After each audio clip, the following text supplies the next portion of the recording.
श्रीमत्परं गम्भीर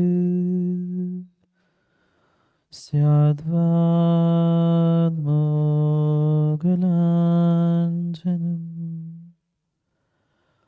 जियात्रैलोक्यनाथस्य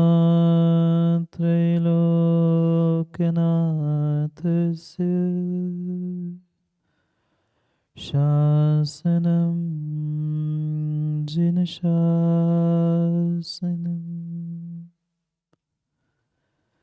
जय मंगलभूताणं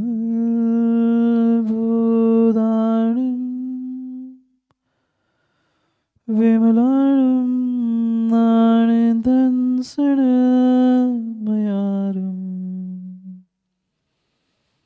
त्रैलोक्यसेह्याणं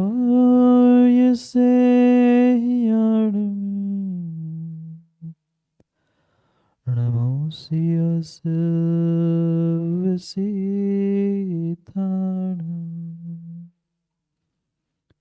नमो अरिहन्ताणं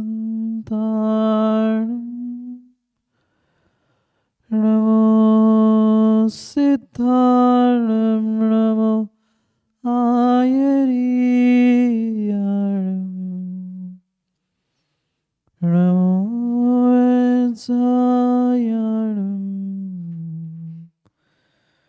नमो लोई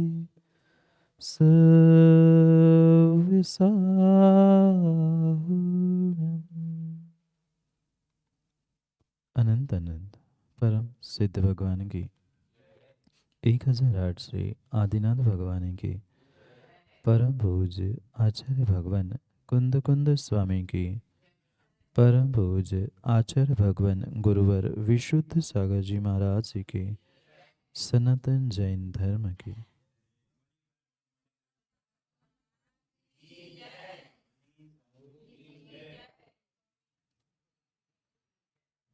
अंतिम तीर्थेश वर्धमान स्वामी के शासन में हम सब विराजते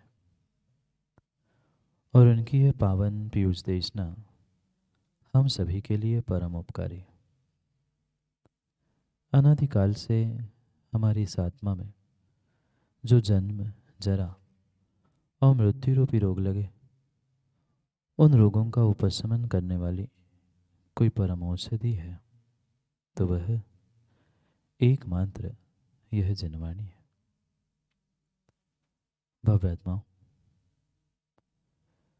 व्यक्ति को कहाँ जाना और कहाँ नहीं जाना ये कौन तय कराता है? क्या कोई मार्ग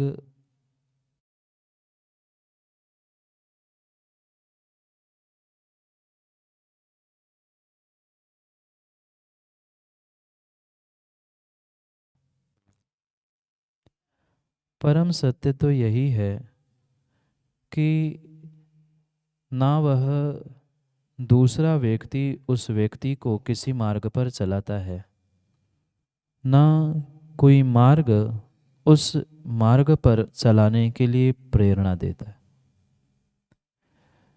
व्यक्ति का स्वयं का जैसा निर्णय होता है, व्यक्ति की जैसी स्वयं की सोच होती है, व्यक्ति बिल्कुल अपने जीवन में वैसा ही स्वयं कार्य करता है।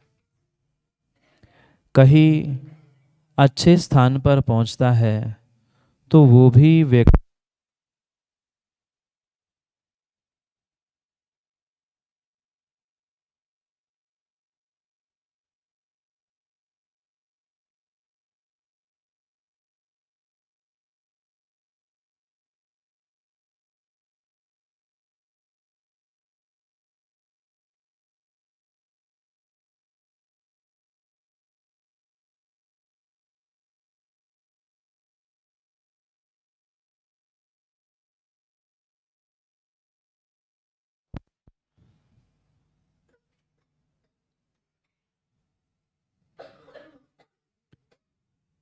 व्यक्ति स्वयं तय करता है कि उसको कहाँ जाना है, कहाँ नहीं जाना। मार्ग कितना ही अच्छा साफ सुथरा क्यों ना हो, पर वहाँ जाने की अगर किसी की इच्छा ही नहीं है वह उस दिशा में आगे बढ़ेगा ही नहीं। तो किसी भी प्रकार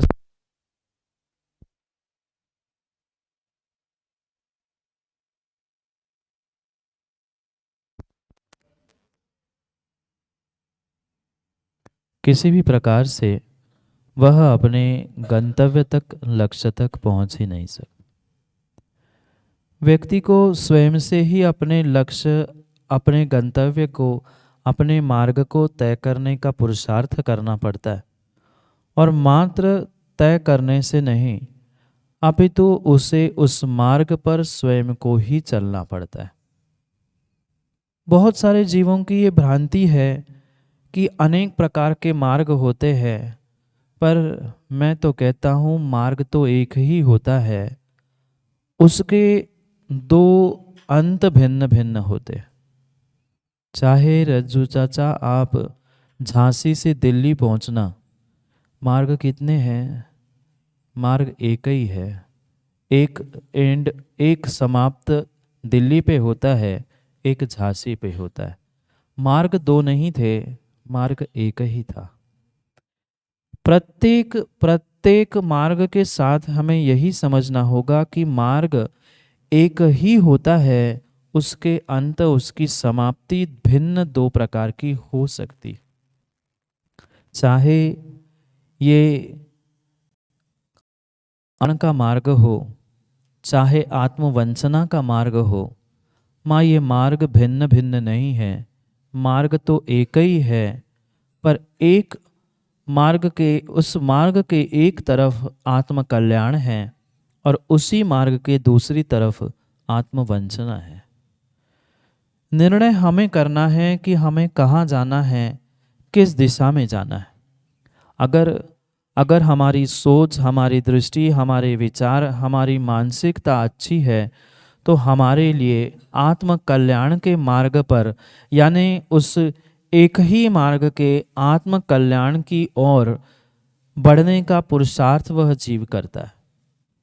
भले ही कोई कितना ही दूसरों पर आरोप प्रत्यारोप करे, पर ये परम परम सत्य है कि कोई दूसरा आपके साथ किसी प्रकार का न्याय अन्याय, अच्छा बुरा करता ही नहीं। ये व्यक्ति के स्वयं का ही निर्णय हुआ करता है कि उसे किस दिशा में चलना है। वही कदम जो तुम्हें मंदिर ले जा सकते हैं, वही कदम तुम्हें मदिरालय भी ले जा सकते। क्या मंदिर और मदिरालय में बुलाने के लिए आपके घर कोई पहुंचता है? नहीं पहुंचता। मंदिर भी जहाँ है वही है, मदिरालय भी जहाँ है वही है। निर्णय आपके कदमों का और निर्णय आपके स्वयं का होता है कि हमें किस दिशा में जाना है। एक तरफ मंदिर है, एक तरफ मदिरालय है, एक तरफ आत्म कल्याण है और एक तरफ आत्मवंचना है। इस मार्ग के मध्य में हम बैठे हैं, चाहे जीवन की यह यात्रा क्यों ना हो, पर जीवन की यात्रा में भी हम वर्तमान में मध्य लोक, कहाँ रहते आप लोग? मध्य लोक में नहीं रहते। मध्य लोक के उस आर्यखंड में, भारत देश में रहने वाले जीवों, ये बहुत अच्छे से समझना कि मध्य लोक में जो आप रह रहे हो, आपकी जीवन की यात्रा मध्य तक पहुंच चुकी है। अगर 7 राजू ऊपर पहुंचोगे, 7 राजू ऊपर पहुंचोगे तो आत्म कल्याण है, और 7 राजू पुनः नीचे पहुंचोगे तो जहां से निकले थे वही पुनः आत्मवंचना के लिए नरक निगोध में जाना पड़ेगा। ये कोई परमात्मा, कोई देव, कोई शास्त्र, कोई गुरु निर्णय करने वाला नहीं है कि आपको इस मध्य लोक से ऊर्ध्वगमन करते हुए आत्म कल्याण को प्राप्त करना है कि अधोगमन करते हुए आत्मवंचना को प्राप्त करना है। ये निर्णय आपका स्वयं का है, ये सोच आपकी स्वयं की है, ये दृष्टि आपकी स्वयं की है कि हमें कहाँ से कहाँ पहुँचना है। क्योंकि व्यक्ति वस्तुओं में दोष खोजते हुए वस्तु को तो साफ करना चाहता है, पर ये भूल माँ कभी मत करना कि कोई कमी, कोई दोष किसी वस्तु किसी व्यक्ति में नहीं होता, अपितु कहीं कमी है तो मात्र व्यक्ति की दृष्टि की कमी है। साफ अगर किसी को करना है, साफ अगर किसी को करना है तो हमें अपने स्वयं के दृष्टि को साफ करना है। व्यक्ति पर पदार्थ, पर वस्तु, पर व्यक्ति के दोषों को देखते हुए उसको तो साफ करना जानता है, पर स्वयं को नहीं साफ कर पाए। ये परम सत्य है। माँ, अगर आँखों में कीचड़ है, आँखों में कीचड़ है तो सामने वाली वस्तु स्पष्ट नहीं दिखती। कितना ही तुम दीवार को, वस्तु को साफ कर लेना, पर जिसके आँखों में कीचड़ है, जिसकी चश्मे की कांच ही खराब है, उसको सामने वाली वस्तु स्पष्ट नहीं दिखती, बिल्कुल नहीं दिखती। और जिसको स्पष्ट दृष्टि प्राप्त नहीं है, जो स्पष्ट दृष्टि को प्राप्त नहीं कर पाता है, ये परम सत्य है, वो कभी ना कभी अपने जीवन के गलत मार्ग को ही चुनता है। आज तक यही हुआ, आज तक यही हुआ। मार्ग दोनों हमारे लिए खुले थे। मोक्ष मार्ग का भी मार्ग खुला था, मोह माया का भी मार्ग खुला था। निर्णय आज तक हम गलत करते रहे क्योंकि हमारी दृष्टि साफ नहीं थी। जिस दिन ये दृष्टि साफ हो जाएगी, उस दिन हमारा सही दिशा में कदम उठाना फलीभूत होगा। अन्यथा जैसे आज तक गलत निर्णय के कारण, गलत दृष्टि के कारण माँ इस संसार में भटकते रहे, ऐसा ही पुनः पुनः पुनः पुनः भटकना पड़ेगा। कौन करेगा दृष्टि को साफ? कोई देवशास्त्र गुरु आके करेंगे? नहीं करेगा। कोई दूसरा साफ नहीं करेगा। और ये भी पक्का मानना, जब तक आप अपनी स्वयं की दृष्टि स्वयं से साफ नहीं कर रहे हो, तब तक किसी भी प्रकार से आप अपने जीवन का उत्कर्ष कर ही नहीं सकते, कर ही नहीं सकते। आज जितना जितना जितना भी दुख मिल रहा है, माँ दुख नहीं है ना? आप दुखी नहीं हो ना? किसने दिया दुख? पुनः पुनः इस बात को मैं इसलिए दोहराता हूँ कि दूसरों को दोष देने से काम बनने वाला नहीं है। आज अगर आप दुखी है तो कहीं ना कहीं आपकी स्वयं की भूल है, स्वयं की पिछली दृष्टि, पिछली सोच खराब थी, जिस कारण से आज आप दुखी है। जो वास्तव में सम्यक दृष्टि होता है छोटे सिंगे, वे कभी कभी कभी दुखी होते ही नहीं। नरकों में उत्पन्न होने के बाद भी वे दुखों और कष्ट, परेशानियों को भले ही प्राप्त हो, पर वे दुखी नहीं होते। क्यों? क्योंकि उनकी दृष्टि साफ, दृष्टि समीचीन हुआ करती है। व्यक्ति कितना ही उस वस्तु को साफ कर ले, पर स्वयं की दृष्टि, स्वयं के चश्मे के कांच साफ नहीं है, तो वस्तु के दोष, वस्तु की कमी कभी तुम्हें दूर होती दिखेगी नहीं। एक बार ऐसे ही हुआ, सत्य घटना है। आचार्य सिलवानी में चतुर्मास कर रहे थे, और चतुर्मास में आचार्य के साथ तब तो मुनिराज थे, मुनिराज के साथ और भी मुनिराज साथ में थे। पता नहीं क्या हो रहा था, लगातार कुछ दिन से जो दूसरे मुनिराज साथ में थे उनको प्रतिदिन अंतराय, कभी शुरू में, कभी मध्य में, कभी आखिरी में, 8, 15, 20 दिन लगातार अंतराय हो गए। वो एक डॉक्टर साहब पहुँचे। अब बुद्ध भाई बुद्धिमान बहुत सारे होते हुए तो नहीं, कोई नहीं चलाएगा, मैं ये लेंस लेके आज चलूँगा और पूरी सामग्री को, पहले लेंस जानते ना, लेंस आती है डंडी पकड़ी, वो कर पहले मैं सब जांचूंगा, मैं देखूंगा, फिर आप लोग चलाना।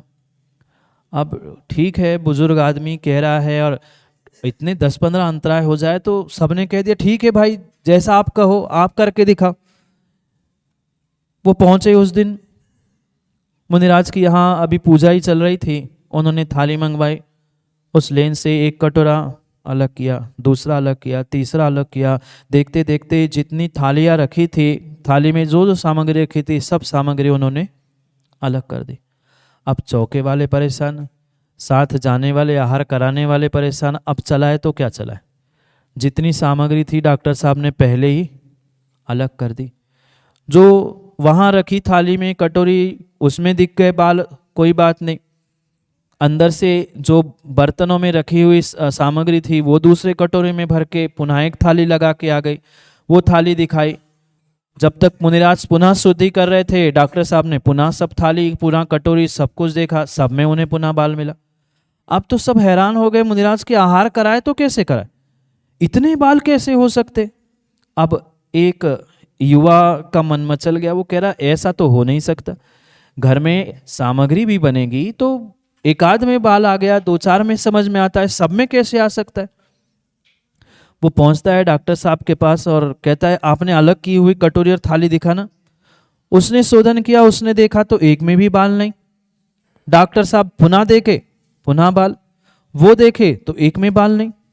अब मुनिराज अंजलि खोलने ही वाले थे, मुद्रा लगा छोड़कर आहार कराने ही वाले थे, उतने में उस युवा को दिमाग चला कि हो ना हो कहीं ना बाल, जो बाल दिख रहा है वो बाल सामग्री में नहीं है, बाल इनके लेंस पे लगा। उसने जैसे ही उठा के देखा तो लेंस पे इतना बड़ा बाल। अब लेंस का पहले बाल अलग किया और फिर डॉक्टर से कहा डॉक्टर साहब अब शोधन करना। अब उन्हें किसी में बाल नहीं मिले।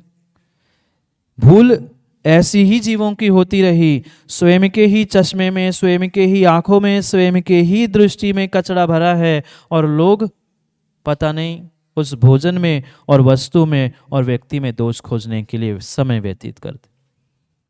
दोष छोटे भाई किसमें था, कमी किसमें थी?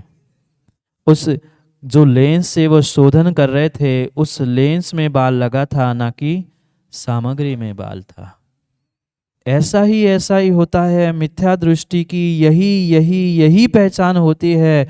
उसे कभी कभी अपने लेंस, अपने चश्मे, अपने दृष्टि में कमी नहीं दिखती, जब भी उसे कमी दिखती है निर्णय मुझे स्वयं से करना है, बनना है। क्योंकि मैं पुनः कह दूं, मार्ग मात्र एक है। अगर अगर अगर मेरी दृष्टि सम्यक दृष्टि बनने की है, मैं सम्यक दृष्टि हूँ, तो मैं अपने आत्म कल्याण की ओर बढ़ता हूँ। और वही हमारी दृष्टि में खोट है, दृष्टि में कमी है, हम मिथ्यात से आतंक डूबे हैं, विपरीत मान्यता, विपरीत क्रिया, विपरीत श्रद्धा आदि से अगर रचे पचे हैं, तो ये पक्का मान लेना आत्मवंचना के अलावा अन्य कुछ भी मिलने वाला नहीं। निर्णय मेरे हाथ में है, क्योंकि कहाँ जाना कहाँ नहीं जाना ये तय करने वाला मैं स्वयं मार्गी होता हूँ। मार्ग कभी तय नहीं करता कि किसको कहाँ ले जाना। क्या रवि भाई मार्ग ने आपसे कहा था कि घर से निकल के मंदिर आ जाना? किसी रोड ने कहा? नहीं कहा। किसने कहा? आपके ही मन ने जब कहा तब आप मंदिर की ओर आ गए थे। बिल्कुल ऐसा ही निर्णय हमें अपने आत्म कल्याण के बारे में करना है। हमें निर्णय करना है कि हमें स्वर्ग मोक्ष की ओर ऊर्ध्वगमन करना है, कि नरक निगोध की ओर नीचे जाना है, कि जहाँ है वही रहना है। ये मात्र मैं तय करता हूँ, मार्गी तय करता है, मार्ग तय नहीं करता। बिल्कुल मार्ग तय ही नहीं करता। हमें उस सम्यक की भूमिका को समझना है। मात्र सम्यक दृष्टि, सम्यक दृष्टि, सम्यक दृष्टि, इतना कहने से बल्लू भाई काम नहीं होगा। हम सम्यक दृष्टि, हम सम्यक दृष्टि, हम सम्यक दृष्टि, हम इनको मानते, हम ये नहीं मानते, हम ये नहीं करते, हम वो नहीं करते, मात्र इतना कहने से कभी कभी काम नहीं होगा। अगर तुम्हारे भीतर समदर्शीपना नहीं है तो सम्यक दृष्टि तुम नहीं हो। समदर्शी सभी जीवों को, सभी व्यक्तियों को, सभी वस्तुओं को हमें एक जीव द्रव्य के रूप में मानना, यही वास्तविकता में समदर्शीपना और समदृष्टि जीवों की सम्यक दृष्टि की पहचान होती है। चाहे उसे रास्ते में पड़ा हुआ मल दिखे, चाहे उसे कोई मलमल के कपड़े का टुकड़ा भी मिले, पर दोनों के इस प्रति उसकी मात्र पुद्गल द्रव्य जैसी दृष्टि होती है। ना वह सुंदर देखता है, ना सुंदर देखता है, ना अच्छा देखता है, ना बुरा देखता है, क्योंकि उसकी दृष्टि सभी सभी सभी के प्रति समान हो चुकी है। सम्यक दृष्टि का ही वह समदृष्टि होना पना शाश्वत है। मिथ्या दृष्टि कभी कभी सभी के प्रति समदृष्टि रख ही नहीं सकता। और ये पक्का है कि समदृष्टिपना, सम्यक दृष्टिपना अगर मेरे भीतर में नहीं है तो कभी कभी कभी हम अपने आत्मा का, स्वयं का कल्याण नहीं कर सकते। एकमात्र साधन आचार्य भगवंत हमें प्रत्येक प्रत्येक प्रत्येक ग्रंथों में समझाते हैं, चाहे माँ वह कर्णानि योग हो, द्रव्यानि योग हो, प्रथमानि योग हो, चाहे वह आचरण सिखाने वाला चरणानि योग क्यों ना हो, प्रत्येक प्रत्येक अनुयोग में एक ही सार कहा है कि सम्यक दृष्टि बन जाओ। माँ नहीं धारण कर पा रहे हैं, बहुत बड़े व्रत नहीं बन पा रहे, महाव्रती नहीं बन पा रहे, अणुव्रती, पर क्या इस पंचम काल में आप सम्यक दृष्टि भी नहीं बन सकते? भीतर के कर्मों का क्षय, क्षयोक्षम ये तो भगवान जाने, पर क्या हम द्रव्य मिथ्यात्व को भी नहीं छोड़ सकते? जो हमारी विपरीत मान्यताएं है, विपरीत श्रद्धान है, क्या हम उनको भी नहीं तोड़ सकते? करने के लिए तो बहुत कुछ छोड़ कर सकते हैं, पर समस्या ये है कि माँ हम करना नहीं चाहते। करने के लिए तो हम दूसरों के ताले तक तोड़ देंगे, पर अपने कर्मों के ताले, अपने मिथ्यात्व के ताले हम आज तक नहीं तोड़ पाए, क्योंकि हमारी दृष्टि वहां तक पहुंचने की है ही नहीं, पहुंचने की ही नहीं है। ये ऐसी अद्भुत अद्भुत अद्भुत वस्तु सम्यक दर्शन है, जिस जीव ने उस सम्यक दर्शन को एक बार जीवन में प्राप्त कर लिया, चुलक प्रमाणम, उसका जीवन मात्र मात्र चुल्लू भर पानी के प्रमाण बचा। जिस जीव ने एक बार उस सम्यक दर्शन को प्राप्त कर लिया, वह मात्र अर्ध पुद्गल परावर्तन में अपने आत्मा का कल्याण कर लेगा। माँ क्या अंतर मुहूर्त के लिए भी हम सच्चे देवशास्त्र गुरु 7 तत्व 6 द्रव्यों पर श्रद्धा नहीं कर सकते? मात्र अंतर मुहूर्त के लिए भी तुमने वह उपशम सम्यक भी प्रकट कर लिया, तो आने वाले समय में आप क्षायिक सम्यक दृष्टि बनकर वह रत्नत्रय को धारण करते हुए आत्मा का कल्याण कर सकते हैं। पर कठोर निर्णय की, कठोर श्रद्धा की आवश्यकता है, और वो भी आज। बहुत सारे लोग सोचते हैं कल कर लेंगे, अभी तो ठंड पड़ रही है, कौन जाएगा अभिषेक करने, कौन जाएगा पूजा करने, रहने दो, फिर थोड़ी सी ठंड हो जाए फिर चले जाएंगे। पर ये निर्णय आज ही करने की आवश्यकता है। अगर आज हम सम्यक नहीं प्राप्त कर पाए तो छठे काल में एक इंसान जो दूसरे इंसान को कच्चा खाएगा, कि वहाँ पहुँचोगे कि नरक निगोद में एक दूसरे को मारकर खाने वाले बनोगे। ये पंचम काल है माँ, पंचम काल है। इस पंचम काल में ही आप अपने श्रद्धा को मजबूत करते हुए अपने जीवन को बदलने का पुरुषार्थ कर सकते हैं। पर क्या करें? हम आज तक उस पुरुषार्थ को समझ ही नहीं पाए, और समझ नहीं पाए इसलिए कुछ कर भी नहीं पाए। क्या करें? बातों से फुर्सत मिले माताओं को तब तो फिर कुछ सुन पाए और कुछ समझ पाए। क्यों माँ? बातें हो गई, बातों से फुर्सत मिले तो कुछ समझ पाए। घर में कर लेना बातें, कि बाहर जाके कर लो। यही तो समस्या है। जब समझने का समय आता है तो हम अपने ही बातों में और अपने ही विचारों में, अपने ही ख्यालों में बने रहते हैं। अब निर्णय तत्वों का हो कैसे हो?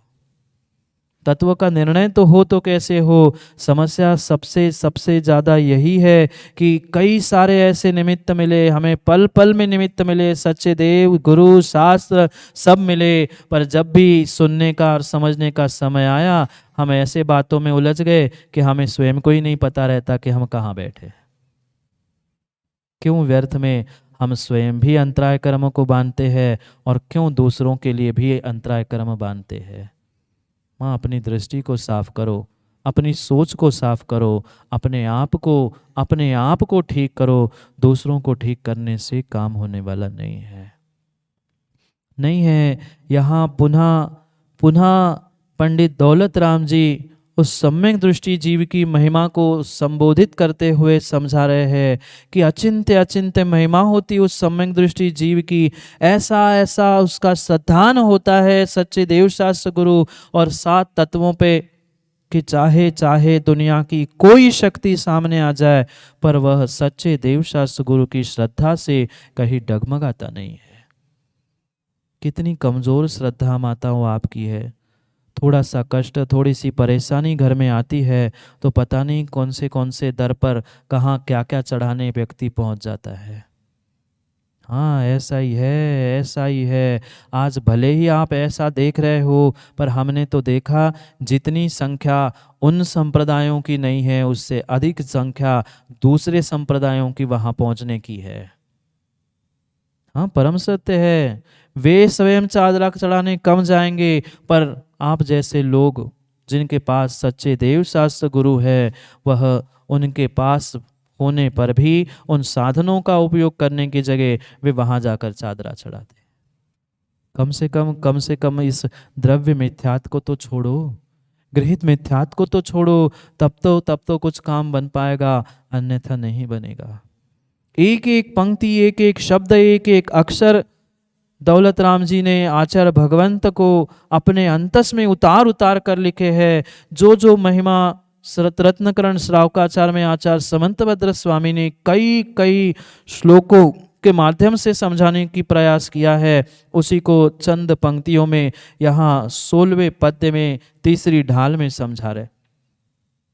अद्भुत बात कह रहे हैं। जिनको याद हो वह साथ पढ़े या फिर सुनने का प्रयास करे कि दौलत राम जी उस सम्यक दृष्टि के गमनागमन की, स्थानों की, मार्ग की और महिमा की व्याख्या कैसे कर रहे। पढ़ते हैं।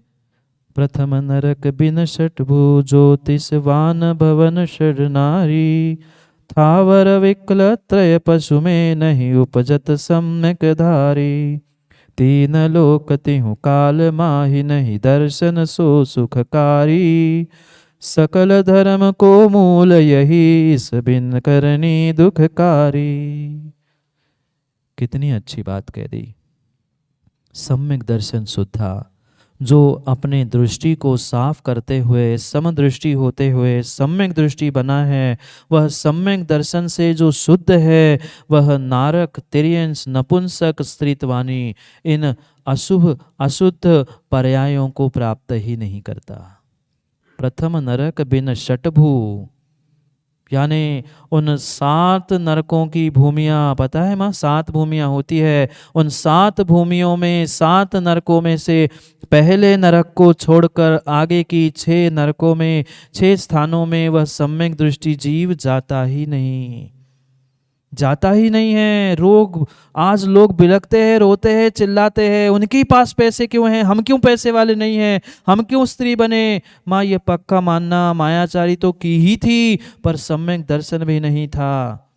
जो जो सम्यक दृष्टि जीव होता है, सच्चा सम्यक दृष्टि जीव कभी कभी कभी नारी, नपुंसक इन पर्यायों को प्राप्त ही नहीं करता। आज कोई नपुंसक है, कोई नारी है, कोई निर्धन है, कोई कुछ है, कोई दुखी है, ये साक्षात प्रमाण पत्र है कि आपने अभी तक सम्यक दर्शन को प्राप्त ही नहीं किया। सम्यक दृष्टि इन पर्यायों को प्राप्त करता ही नहीं है। नरक, तिर्यंश आदि पर्यायों को वह जीव प्राप्त ही नहीं करता। देव भी बना, देव गति को तो प्राप्त करेगा, देव आयु को भी प्राप्त करेगा, पर देव में भी ज्योतिष, व्यंतर, भवन आदि आदि पर्यायों को वह प्राप्त नहीं करता। विचार करना। आज ये जीव तुम्हें दिख रहे हैं, जितने तिर्यंश दिख रहे हैं, जितने नपुंसक, स्त्री पर्यायों को प्राप्त करने वाले जितने नारकी जीव है, उन्होंने आज तक मात्र और मात्र उस मिथ्यात का ही सेवन किया और मिथ्यात का ही ये प्रतिफल है कि आज वे दुख उठा रहे हैं। मैं फिर से बोलो ना, आप लोग दुखी नहीं है ना, आप लोग स्त्री पर्याय में नहीं है ना। फिर विचार करना। दूसरों को दोष देने से काम नहीं होगा कि घर में ऐसा होता है, उन्होंने ऐसा कहा, उन्होंने ऐसा किया। आपने अगर ऐसा कार्य नहीं किया होता, अगर आपने सम्यक की आराधना की होती, तो शायद ये स्त्री पर्याय आपको नहीं मिली होती, नहीं मिली होती, नहीं मिली होती। स्त्री पर्याय मिलना, वह दीनहीन गरीब भिखारी के घर में जन्म लेना, ये नियम से मिथ्या सेवन करने वालों का ही मिलने वाला फल है।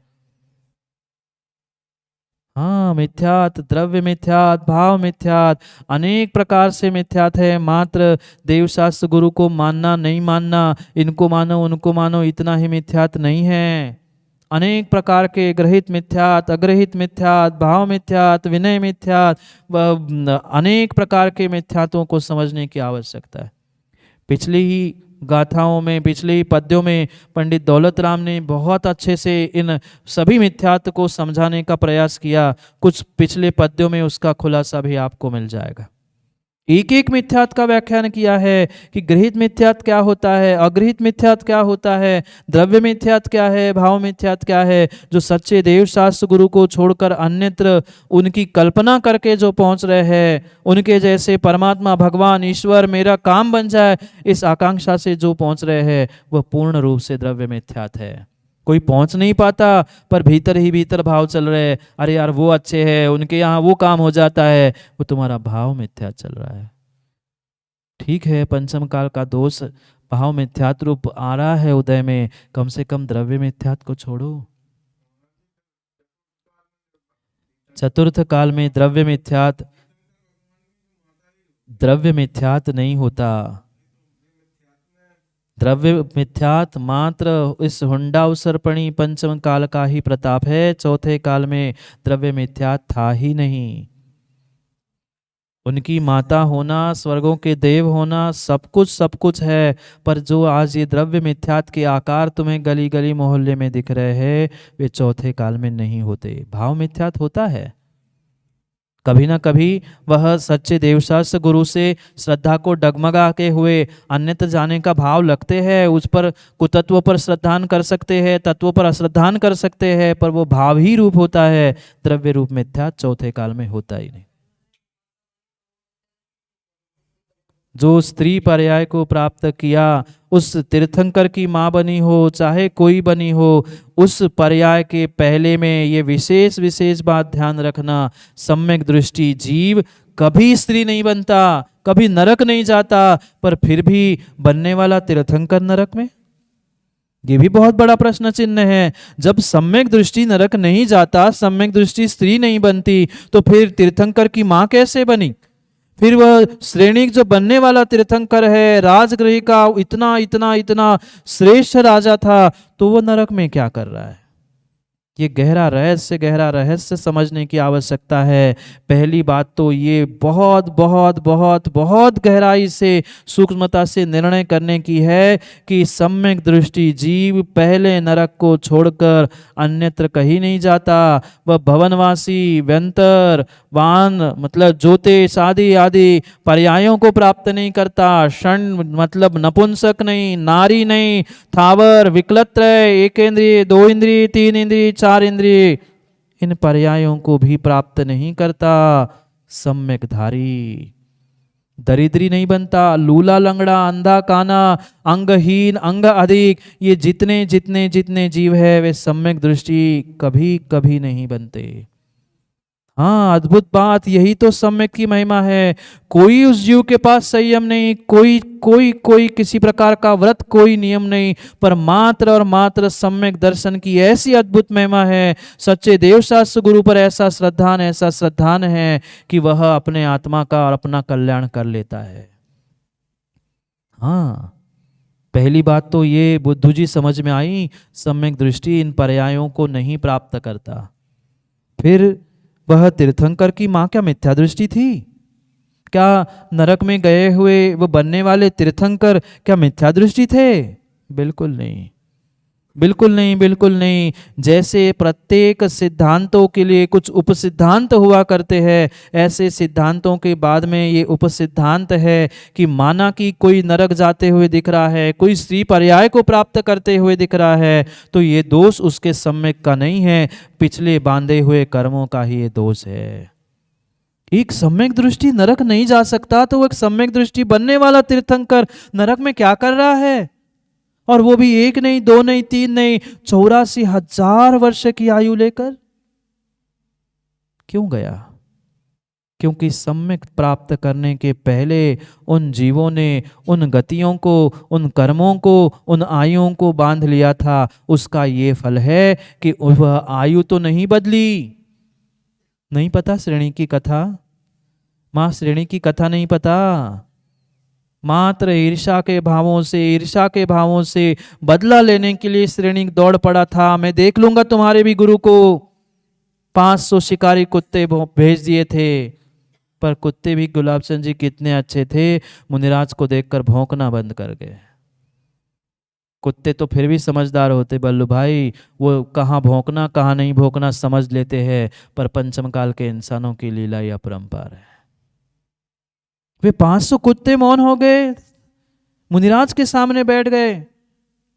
चैन नहीं पड़ी उस श्रेणी को, चैन नहीं पड़ी उस श्रेणी को। मैं तो बदला ले लूंगा, तुमने मेरे गुरु के साथ किया ना, मैं तुम्हारे गुरु के साथ करूंगा।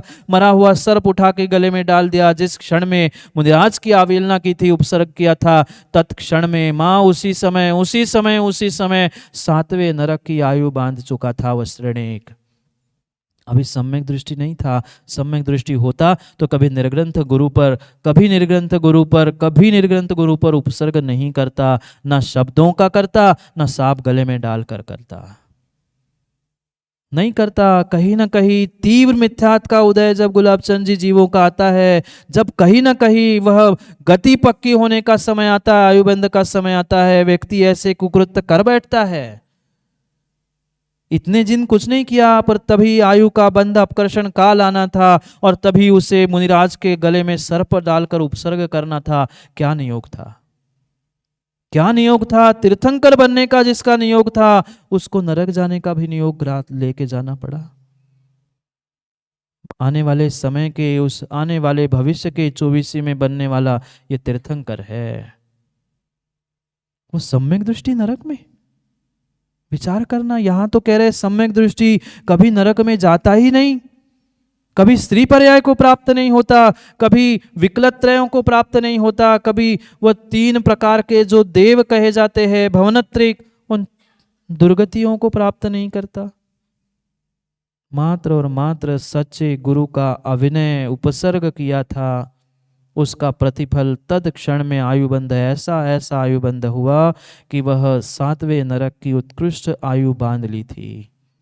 पर यह भी ध्यान रखना, जिन देव शास्त्र गुरु के चरणों में निधत्ति निकाचित कर्मों का आश्रय बंध होता है, वही अगर पश्चाताप के भाव हो जाए, निंदा गरहा आलोचना के साथ प्रायश्चित ग्रहण करने के भाव हो जाए, प्रायश्चित ग्रहण करके प्रायश्चित पूरा कर ले, तो हो सकता है वह निधत्ति निकाचित भी बदल जाए उन्हीं गुरु, उन्हीं प्रभु, उन्हीं शास्त्र के सामने, अन्यत्र नहीं, अन्यत्र नहीं। जैसे ही पश्चाताप के भाव हुए, जैसे ही वह श्रद्धान उत्पन्न हुआ, जैसे ही सम्यक उत्पन्न हुआ, क्या अद्भुत महिमा उस सम्यक दर्शन की।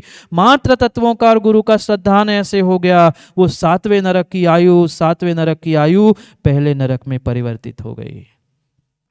कौन सा नियम लिया था माँ? कौन सा व्रत किया था? कोई व्रत, कोई नियम, कोई संयम नहीं था, मात्र विपरीत श्रद्धान था। वह सम्यक श्रद्धान किया और जैसे ही श्रद्धान बदल गया, सच्चे देवशास्त्र गुरु के चरणों में नतमस्तक हो गया। क्या अद्भुत बात है रज्जू चाचा। वे दिगंबर साधु निर्ग्रंथ गुरु ऐसे ही वीतरागी नहीं कहलाते। चाहे आप अर्घ्य अवतरण कर लो, चाहे असीधार चला लो, वे सबके लिए एक सा ही आशीर्वाद देते हैं। जैसे ही देखता है वही मुनिराज है। वह तो तलवार निकालकर अपनी गर्दन अलग कर रहा था। मुनिराज ने आंख खोलकर कह दिया, नहीं, एक तो भूल तू कर चुका है आत्महत्या करने की, दूसरी भूल मत करना, मत करना। कल माँ महाराज भी कह रहे थे, सुना था क्या?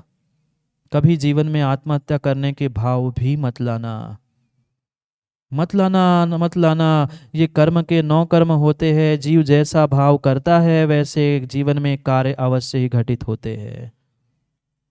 आज नहीं तो कल। वो तलवार लेके वहां तो अपना घात नहीं कर पाया, पर बाद में मरकर क्या हुआ? पूरा श्रेणिक पुराण श्रेणिक चरित्र तो शायद पढ़ ही लिया होगा।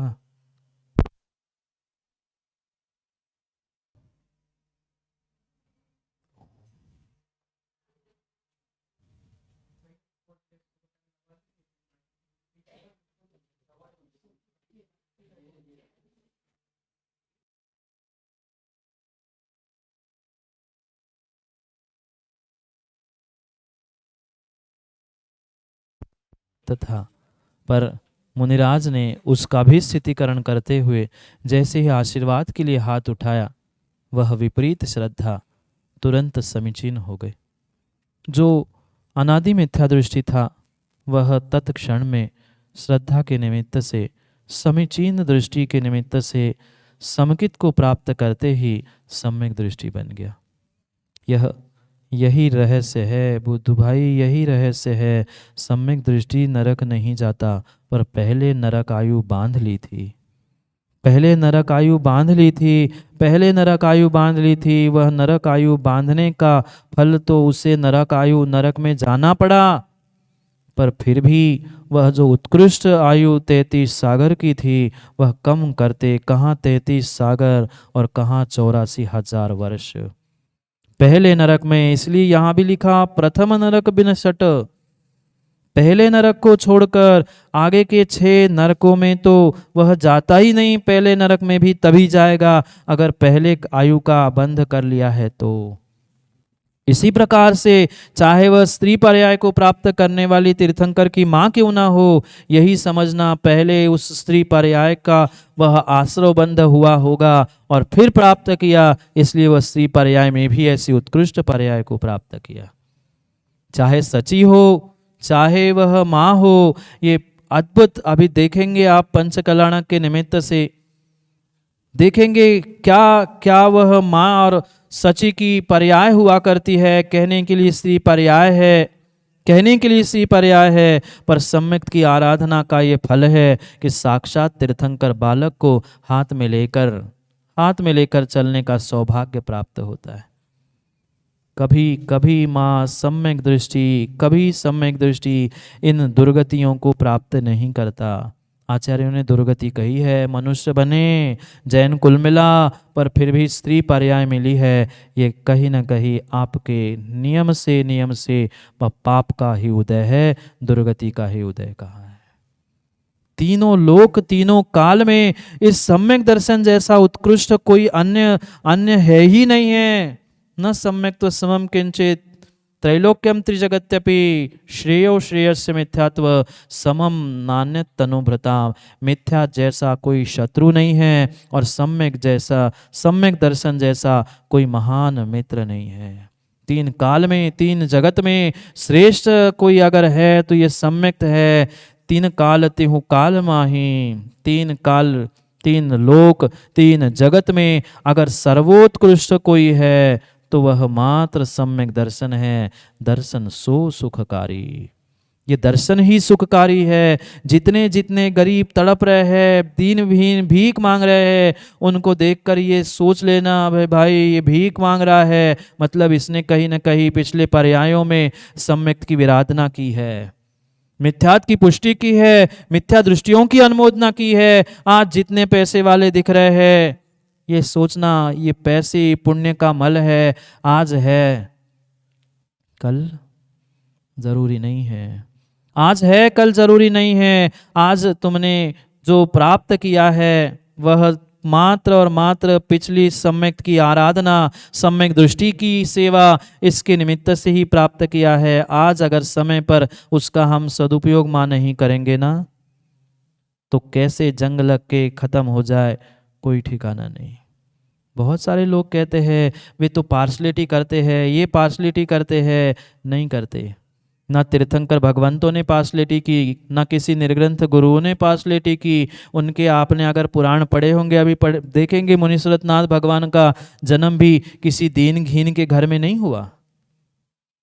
तीर्थंकर बालकों का जन्म किसी दीनहीन गरीब के घर में नहीं होता। उनके पहले पहाड़ने, पहले आहार भी किसी गरीब भिखारी के घर में नहीं होते। क्यों? क्या उनके पास धर्म नहीं था?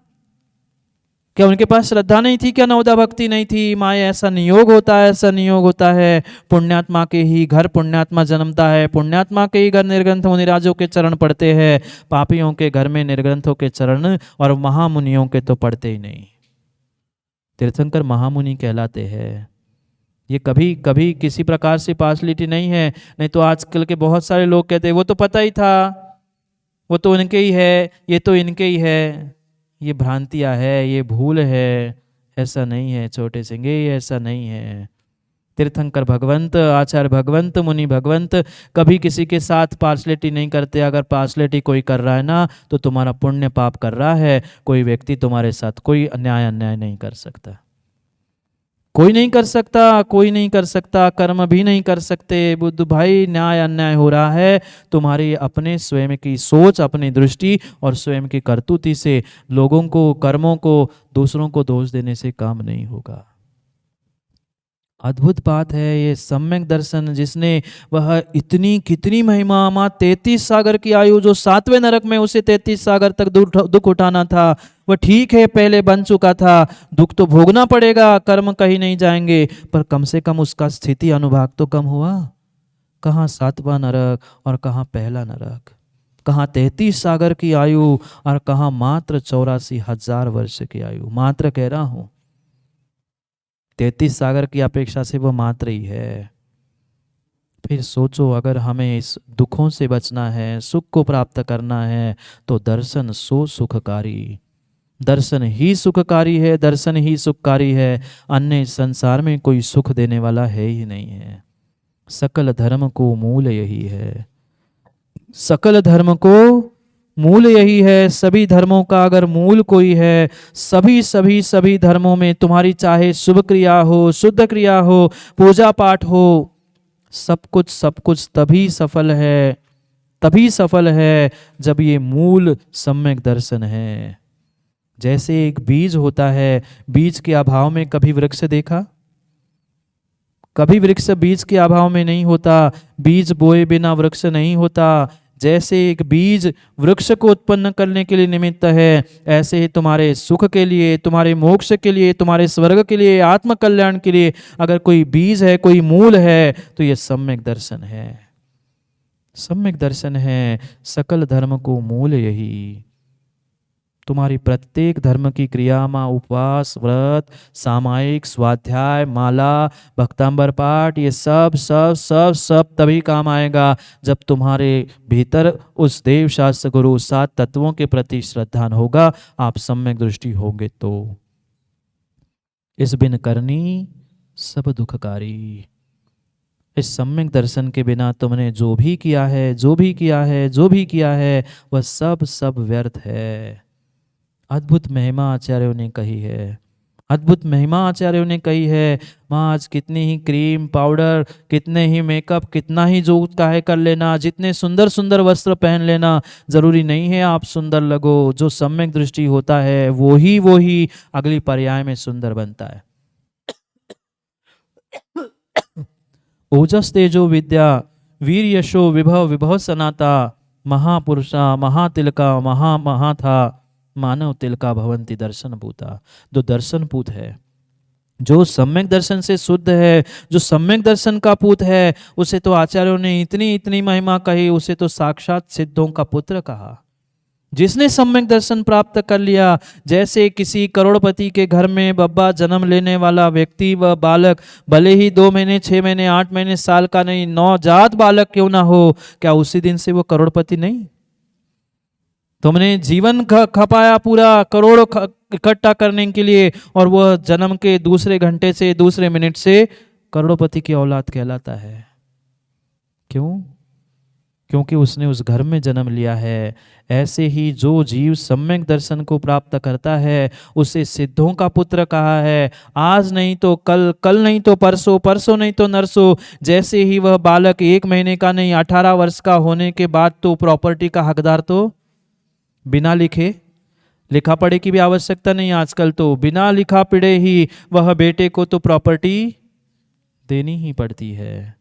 ऐसे ही जो एक बार सम्यक दर्शन को प्राप्त करता है वह नियम से सिद्ध बनता ही बनता है। सिद्ध के उस सिद्धालय के मोक्ष का हकदार तो वह वैसे ही बना है। ओज, तेज, विद्या, ये सब कुछ अगर किसी से प्राप्त होता है, धन दौलत ये सब कुछ प्राप्त होता है तो मात्र सम्यक की आराधना से होता है, विराधना से नहीं। ये लूले लंगड़े हो, अंधे काने हो, ये जितने जितने जितने जीव दिख रहे हैं, ये उन्होंने कहीं न कहीं सम्यक की विराधना की है, मिथ्यात की पुष्टि की है, मिथ्या दृष्टियों की अनुमोदना की है। उसका ये साक्षात फल है कि वे आज परेशान हैं, दुखी है, तड़प रहे हैं, बिलख रहे हैं। जैसे वे नाली में जीव तड़पते हैं, बिलखते हैं, उनके तो तड़पना, उनका तो बिलखना दिखता है, पर इंसानों आप कितने सुखी है और कितने दुखी है, इसका निर्णय स्वयं करो। इसका निर्णय स्वयं करो। सम्यक दृष्टि कभी दुखी होता ही नहीं है। सम्यक दृष्टि कभी दुखी होता ही नहीं है। माना कि पूर्व कर्म के नियोग से कुछ कष्ट, परेशानी, दुख आदि आदि सब कुछ मिल रहा है, पर वह लंबे समय तक नहीं है, लंबे समय तक नहीं है। इसलिए कुछ कर पाओ नहीं कर पाओ, पर कम से कम सम्यक दर्शन को तो माँ प्राप्त कर ही लो। द्रव्य मिथ्यात्व को छोड़ दो। वह राजगृह का राजा श्रेणिक सम्यक दृष्टि, वह भी नरक में है पूर्व कर्म के नियोग से। पूर्व कर्म के नियोग से वह सम्यक दृष्टि नरक में है। और फिर सम्यक दृष्टि जिसने इतना पुरुषार्थ किया, महावीर स्वामी के पास साक्षात तीर्थंकर प्रकृति का बंध करने वाला वह साक्षात साइक सम्यक दृष्टि अगर नरकों में दुख भोग रहा है, फिर आपकी आपकी क्या स्थिति होगी, थोड़ा सा विचार करना। उसका तो प्रमाण पत्र था, वो क्षयिक सम्यक दृष्टि था। आपका कोई प्रमाण पत्र है कि आप क्षयोक्षमे कोपशम सम्यक दृष्टि हो? कोई प्रमाण पत्र नहीं है, कोई प्रमाण पत्र नहीं है। इसलिए सच्चे देव शास्त्र गुरु सात तत्व छह द्रव्यों पर ऐसा ऐसा ऐसा श्रद्धान करो, ऐसा श्रद्धान करो, दुनिया की कोई ताकत सामने आ जाए पर वह श्रद्धा डगमगानी नहीं चाहिए, तब जाके काम बनेगा, अन्यथा बनने वाला नहीं है। समय हो गया, समय हो गया है निर्णय करने का, कहाँ जाना कहाँ नहीं जाना। मिथ्या दृष्टि बनकर नरक निगोद की यात्रा करनी है, तिर्यंच बनना है, कि सम्यक दृष्टि बनकर स्वर्ग मोक्ष की यात्रा करना है। निर्णय आपका है, निर्णय आपका है, जीवन आपका है, मार्ग आपको तय करना है। मार्ग कभी नहीं कहेगा कि आप मंदिर चलो, मार्ग कभी नहीं कहेगा कि मंदिरालय चलो। निर्णय आपको करना है। आप मध्य लोक में हैं, आधा रास्ता आपने तय कर लिया है, आधा और बचा है, नहीं तो पुनः 14 राजू चढ़ना पड़ेगा। मध्य लोक में पहुंचे हैं, 7 राजू चढ़कर पहुंचे हैं, अभी 7 मात्र शेष बचा है। इसलिए सम्यक दृष्टि नरक, तिर्यंच, स्त्री, दरिद्री, विकृत, अल्पायु, नपुंसक आदि आदि उन दुर्गतियों को, दुस्थितियों को प्राप्त नहीं करता। हमें क्या करना है, क्या नहीं करना, कहाँ पहुँचना, कहाँ नहीं पहुँचना, ये निर्णय हमारा स्वतंत्र है। जीवन स्वतंत्र है, समय स्वतंत्र है। समय को समझने का हो गया है। हम समय को समझें, तभी समय को प्राप्त कर सकते हैं, क्योंकि समय पे किया गया काम समय को दिलाता है। बोली भगवान महावीर स्वामी।